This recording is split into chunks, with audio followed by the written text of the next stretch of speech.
जरा सोचिए, एक ऐसा एलिमेंट जो हमारे डीएनए के कोड में भी है, हमारे खाने में भी, और तो और हमारे स्मार्टफोन की स्क्रीन में भी। जी हाँ, ये हर जगह है। आज हम बात करने वाले हैं इसी अल्टीमेट बिल्डिंग ब्लॉक की, यानी कार्बन की।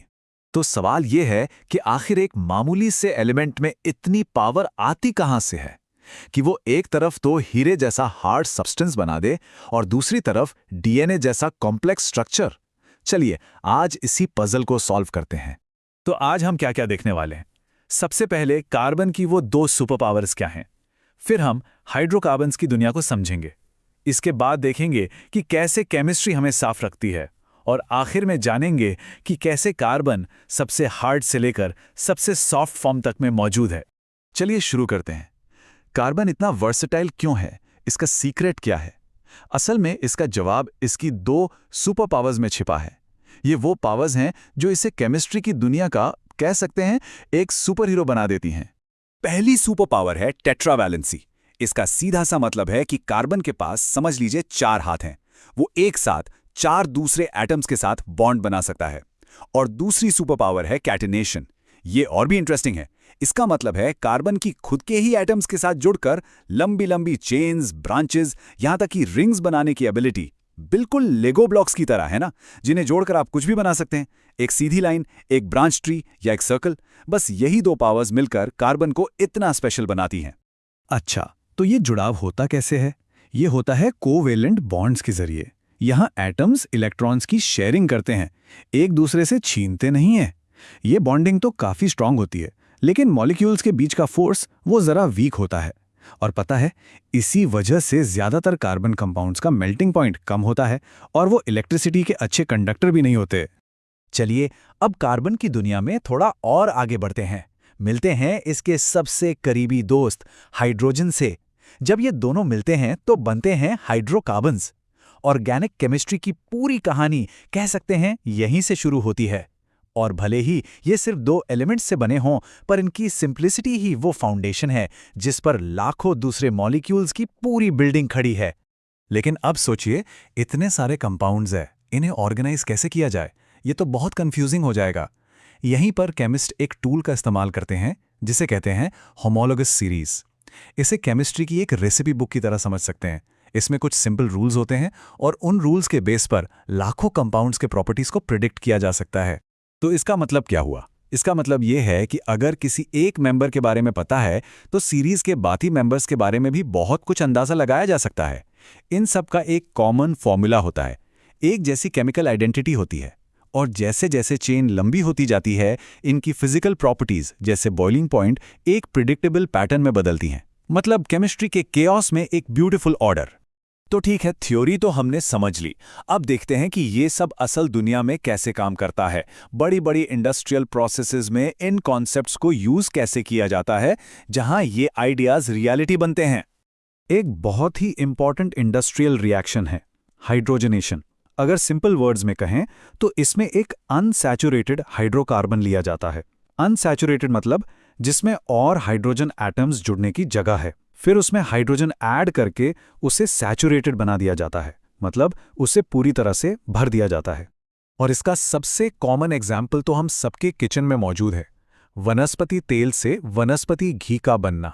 जी हाँ, लिक्विड वेजिटेबल ऑयल में हाइड्रोजन ऐड करके उसे सेमी सॉलिड घी में बदला जाता है। ये हाइड्रोजनेशन प्रोसेस का ही एक रियल वर्ल्ड एप्लीकेशन है। चलिए अब किचन से निकलकर बाथरूम की तरफ चलते हैं।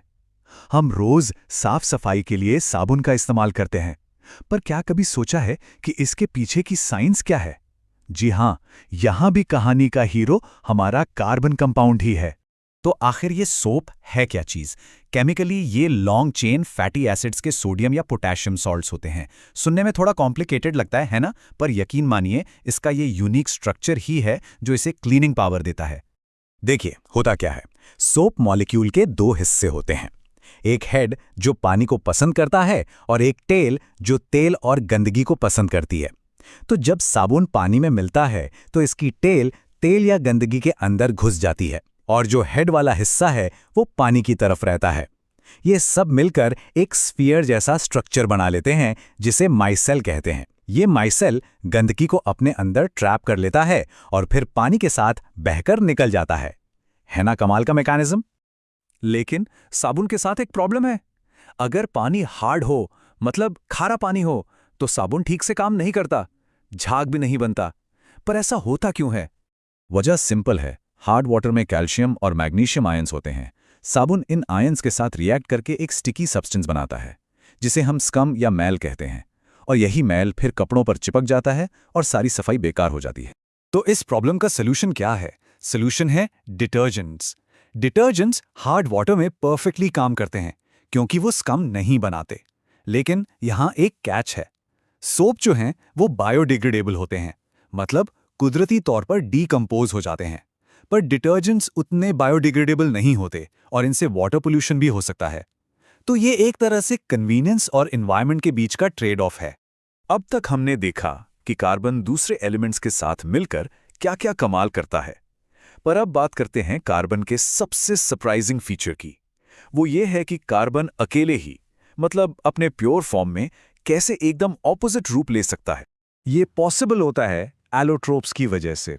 एलोट्रोप्स का मतलब है एक ही एलिमेंट के डिफरेंट स्ट्रक्चरल फॉर्म्स। लेगो वाला एग्जाम्पल यहां परफेक्ट बैठता है।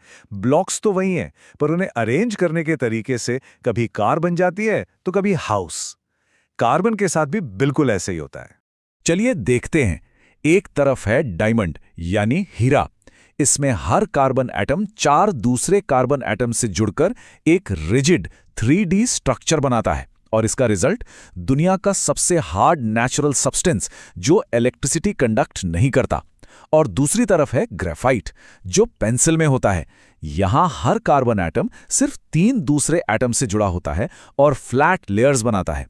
ये लेयर्स एक दूसरे पर फिसल सकती हैं। रिजल्ट एक सॉफ्ट स्लिपरी मटेरियल जो इलेक्ट्रिसिटी का अच्छा कंडक्टर है। कमाल है ना? सिर्फ बॉन्डिंग का फर्क और प्रॉपर्टीज में जमीन आसमान का अंतर। ये बात बिल्कुल सही कही गई है कि वही एलिमेंट जो एक पेंसिल में सॉफ्ट ब्लैक ग्रेफाइट बनाता है, वही एक अंगूठी में हार्ड ब्रिलियंट डायमंड भी बनाता है। ये एक लाइन कार्बन की वर्सेटैलिटी की पूरी कहानी बयां कर देती है। तो एक ही एलिमेंट जो हमें लाइफ देता है, फ्यूल देता है और डायमंड्स भी देता है। ये है कार्बन की कहानी, जो क्रिएशन का फंडामेंटल ब्लॉक है। अब सोचने वाली बात यह है कि इस इनक्रेडिबल बिल्डिंग ब्लॉक से इंसान आगे और क्या-क्या बनाएगा।